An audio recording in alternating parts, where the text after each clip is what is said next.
कर्ण का जन्म। धृतराष्ट्र, पांडु और विदुर के लालन पालन का भार भीष्म के ऊपर था। तीनों पुत्र बड़े होने पर विद्याध्ययन के लिए भेजे गए।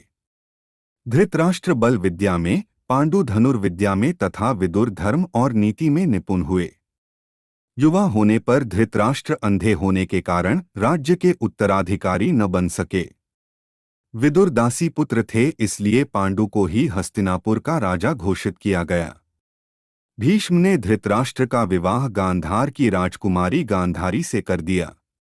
गांधारी को जब ज्ञात हुआ कि उसका पति अंधा है तो उसने स्वयं अपनी आंखों पर पट्टी बांध ली।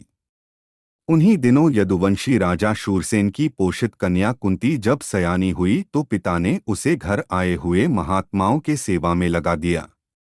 पिता के अतिथिगृह में जितने भी साधु महात्मा, ऋषि मुनि आदि आते, कुंती उनकी सेवा मन लगाकर किया करती थी। एक बार वहां दुर्वासा ऋषि आ पहुंचे। कुंती ने उनकी भी मन लगाकर सेवा की। कुंती की सेवा से प्रसन्न होकर दुर्वासा ऋषि ने कहा, पुत्री, मैं तुम्हारी सेवा से अत्यंत प्रसन्न हुआ हूँ। आथ तुझे एक ऐसा मंत्र देता हूँ जिसके प्रयोग से तू जिस देवता का स्मरण करेगी वह तत्काल तेरे समक्ष प्रकट होकर तेरी मनोकामना पूर्ण करेगा। इस प्रकार दुर्वासा ऋषि कुंती को मंत्र प्रदान करके चले गए। एक दिन कुंती ने उस मंत्र की सत्यता की जांच करने के लिए एकांत स्थान पर बैठकर उस मंत्र का जाप करते हुए सूर्यदेव का स्मरण किया। उसी क्षण सूर्यदेव वहां प्रकट होकर बोले, देवी, मुझे बताओ कि तुम मुझसे किस वस्तु की अभिलाषा करती हो। मैं तुम्हारी अभिलाषा अवश्य पूर्ण करूंगा। इस पर कुंती ने कहा, हे देव, मुझे आपसे किसी भी प्रकार की अभिलाषा नहीं है। मैंने तो केवल मंत्र की सत्यता परखने के लिए ही उसका जाप किया है। कुंती के इन वचनों को सुनकर सूर्यदेव बोले, हे कुंती, मेरा आना व्यर्थ नहीं जा सकता। मैं तुम्हें एक अत्यंत पराक्रमी तथा दानशील पुत्र प्रदान करता हूं। इतना कहकर सूर्यदेव अंतर्ध्यान हो गए। कुंती ने लज्जावश यह बात किसी से नहीं कह सकी। समय आने पर उसके गर्भ से कवचकुंडल धारण किए हुए एक पुत्र उत्पन्न हुआ। कुंती ने उसे एक मंजूषा में रखकर रात्रि बेला में गंगा में बहा दिया। वह बालक बहता हुआ उस स्थान पर पहुंचा जहां पर धृतराष्ट्र का सारथी अधिरथ अपने अश्व को गंगा नदी में जल पिला रहा था। उसकी दृष्टि कवचकुंडलधारी शिशु पर पड़ी।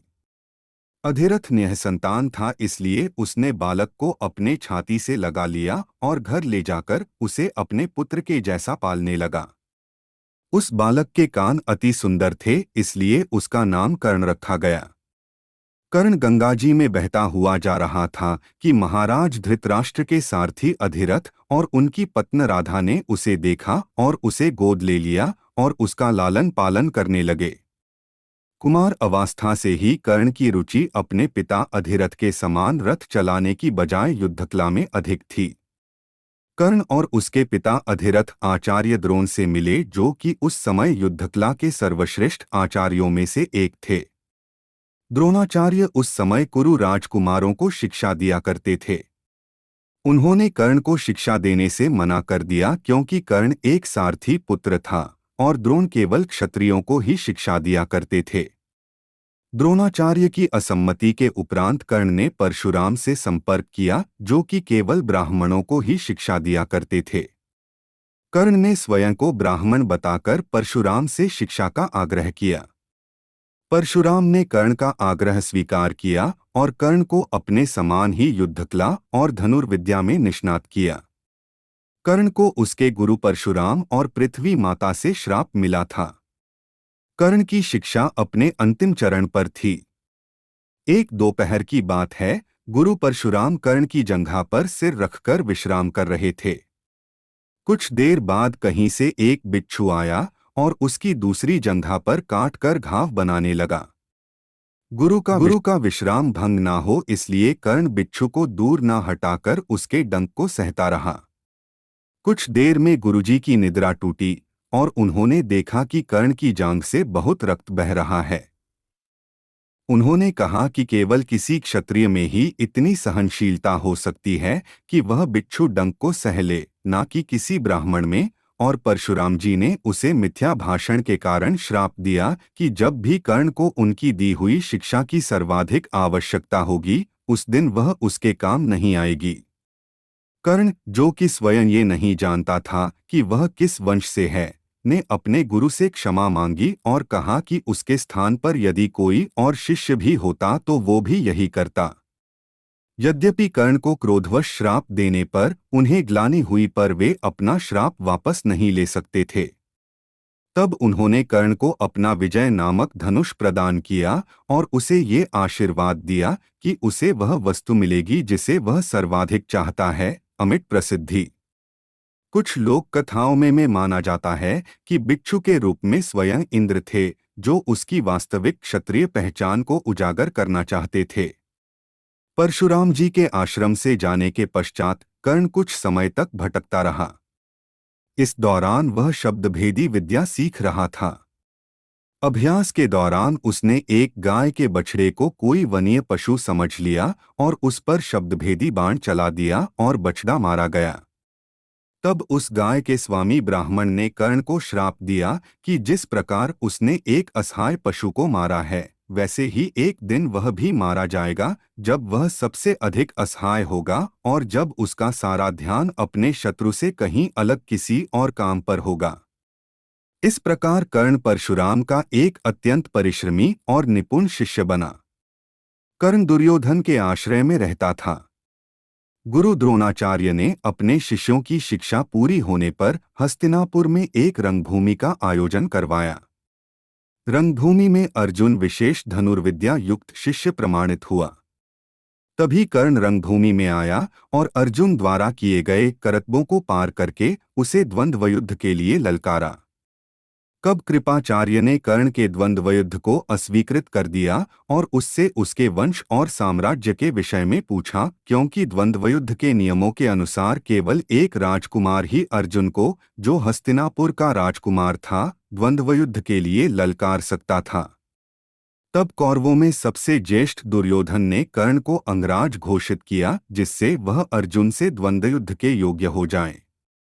जब कर्ण ने दुर्योधन से पूछा कि वह उससे इसके बदले में क्या चाहता है, तब दुर्योधन ने कहा कि वह केवल ये चाहता है कि कर्ण उसका मित्र बन जाए। इस घटना के बाद महाभारत के कुछ मुख्य संबंध स्थापित हुए, जैसे दुर्योधन और कर्ण के बीच सुदृढ़ संबंध बने, कर्ण और अर्जुन के बीच तीव्र प्रतिद्वंद्विता और पांडवों तथा कर्ण के बीच वैमनस्य। कर्ण दुर्योधन का एक निष्ठावान और सच्चा मित्र था। यद्यपि वह बाद में दुर्योधन को खुश करने के लिए द्यूत क्रीड़ा में भागीदारी करता है, लेकिन वह आरंभ से ही इसके विरुद्ध था। कर्ण शकुनी को पसंद नहीं करता था और सदैव दुर्योधन को यही परामर्श देता कि वह अपने शत्रुओं को परास्त करने के लिए अपने युद्ध कौशल और बाहुबल का प्रयोग करे, न कि कुटिल चालों का।